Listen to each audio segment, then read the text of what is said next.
Bonjour, bonjour à toutes, bonjour à tous et bienvenue sur le plateau de Festicoulis, Festicoulis 2010, en direct de l'Espace Alia comme tous les jours. Aujourd'hui, le thème est la Commedia dell'arte et pour nous éclairer sur ce thème, nous avons invité Carlo Boso. Bonjour Carlo. Bonjour. Bonjour à toi. Nous avons invité également une compagnie, les enfants de la comédie. Voilà, bonjour. Karim Catala, oui, bonjour. Laurent Casanave, oui, bonjour, Marie Longaret et Charles Meunier. Voilà, nous recevons également Alberto Nazon de la compagnie Mirandol Compagnie. C'est bien ça. Voilà. Alors nous sommes là pour parler de la Commedia dell'arte qui se développe de plus en plus sur ce festival. On en avait déjà parlé en 2008, je crois. Si vous allez voir sur nos archives, sur le site, vous verrez cette émission, vous retrouverez cette émission. Et en attendant de commencer à débattre, je vous propose d'entendre Basile qui va nous faire une petite présentation des uns et des autres. Et oui, et je crois Raymond que pour cette émission spécialement dédiée à la Commedia dell'arte, nous n'aurions pas pu choisir meilleur invité que Carlo Boso. En effet. En effet, Carlo, vous êtes à l'origine de plus de 2000 représentations en tant qu'acteur ou metteur en scène de Commedia dell'arte. Formé à l'école du Piccolo Teatro de Milano, vous avez notamment joué dans une trentaine de pièces de Goldoni, Shakespeare, Pirandello ou Brecht. De 1978 à 1982, vous étiez acteur à ce même Piccolo Teatro. De 83 à 94, vous aviez en charge la direction du prestigieux Carnaval de Venise. À noter également que vous avez aussi été à la tête de plus d'une centaine de formations d'acteurs à travers le monde. Actuellement, vous êtes le co-directeur avec Danuta Zarazic de l'Académie internationale des arts du spectacle, tout en dirigeant le Studio Théâtre de Montreuil.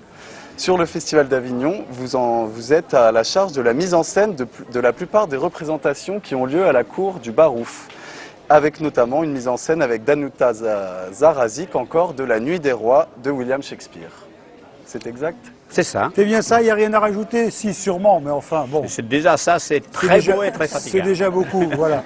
Alors, tu t'occupes évidemment de la cour du Barouf, tu peux nous en dire un petit mot? Ça évolue un peu? Ça évolue, c'est une cour qu'on a pris en gestion depuis 1997 avec la compagnie d'Alain Bertrand.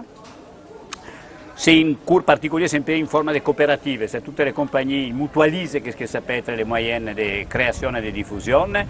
Et c'est une cour qu'il a décidé de dédier sa programmation au théâtre d'art populaire, d'art et de qualité, si tu veux, dans lequel, bien entendu, la Commedia, il y a sa part. Il y a 7 compagnies? 7 compagnies, oui, 7 tout à fait. compagnies qui se succèdent. Le matin, il est dédié à les écoles en général, ça veut dire qu'on a décidé de programmer les lycées, option théâtre, ah, oui. Et ça marche très bien, ça marche très bien. À midi, on a des compagnies qui arrivent de l'étranger, et après, disons, on a un petit peu toute la France. Très bien, alors maintenant nous allons essayer de vous présenter les enfants de la comédie. Vous êtes là pour la première année, vous êtes déjà venus? Nous sommes les petits poussés du festival. Vous êtes tout neuf sur le festival, alors Basile. Alors vous présentez le mariage forcé. Alors donc c'est l'histoire de Sganarelle, un vieil homme désireux d'épouser la jeune Dorimène. Mais ayant des doutes sur sa fidélité, il a recours à des voyants et à des philosophes. Donc cette adaptation de la pièce de Molière réunit tous les éléments de l'art populaire avec 10 comédiens, des interludes chantés et dansés, le tout servi avec exagération pour cette Commedia dell'arte. Donc cette pièce est à découvrir ou à redécouvrir à 12h35 au Petit Louvre. Au Petit Louvre, très bien. Et donc Alberto, vous êtes dans ce lieu, je crois? Tout à fait, oui. Voilà. Tout à fait. Donc alors, vous jouez Arlequin, valet de 2 maîtres. Donc ce grand classique de Goldoni se déroule à Venise, la cité emblématique avec Milan de la Commedia dell'arte. Donc Clarisse et Silvio fêtent leur fiançailles, mais Arlequin est porteur d'une nouvelle qui vient un peu gâcher la célébration. Cette pièce est un véritable hymne à la joie où se mêlent double jeu et quiproquo. Donc comme vous l'avez dit Raymond, c'est à voir à 21h30 ici même à l'Espace Alia. Ouais, voilà. Non, il faut savoir que nous jouons en alternance. Ça, c'est les jours impairs. Les jours pairs, nous jouons les réviseurs de Gogol. Toujours un style Commedia dell'arte, mais un peu plus de l'Est. On parle russe. Donc c'est difficile à comprendre. Non, je plaisante. C'est une adaptation très très originale, je crois, hein, parce que. Oui, tout à fait. Oui. Parce que c'est pas un texte qui est prévu au départ pour être traité de cette façon-là, quand même. Un Commedia dell'arte, ceci dit, les textes n'étaient pas de Gogol à l'origine, ça venait d'Auguste de Kotzebue, et c'était des parodies qui qui n'était pas loin d'un esprit burlesque, entre guillemets. Hein. Après, c'est beaucoup plus raffiné, bien sûr, chez Gogol. Bon, alors, Carlo est là depuis, il nous a dit, vous arrivez.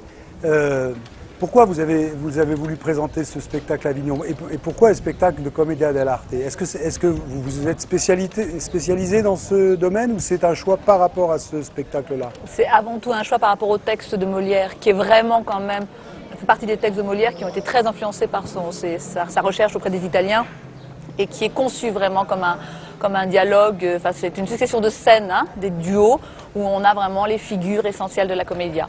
Mais nous avons fait le choix de ne pas le faire au masque. D'abord parce que nous n'avons pas les grandes compétences du masque et parce que le texte est quand même extrêmement précis et de grande qualité et que je trouve qu'il est difficile de ne pas l'exprimer avec une totalité de visage. Voilà, quand on n'a pas la science totale du masque. Donc on a fait le choix, nous, de jouer au blanc pour pouvoir donc garder cet esprit masque, Commedia, mais être vraiment peut-être un peu plus poussé sur le texte. Voilà.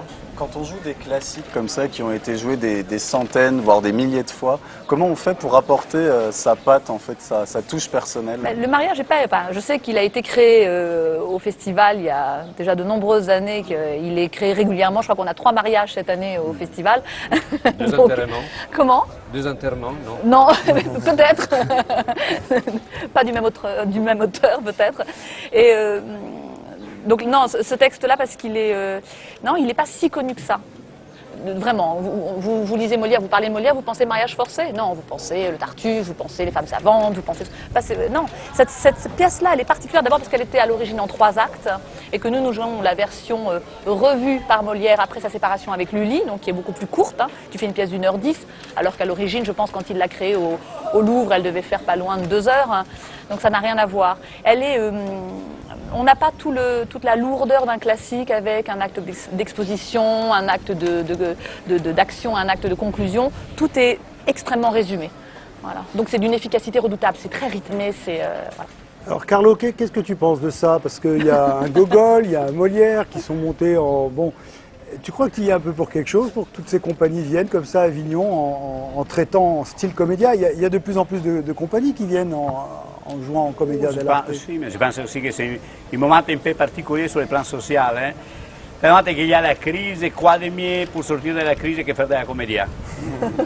Voilà, c'est-à-dire, alors, disons, avec la commedia on arrive à parler des choses importantes qui touchent tout le monde, dans les mêmes à travers des personnages qui sont emblématiques pour la société, on arrive à exorciser un peu la peur de ce mariage forcé qu'on a avec la crise.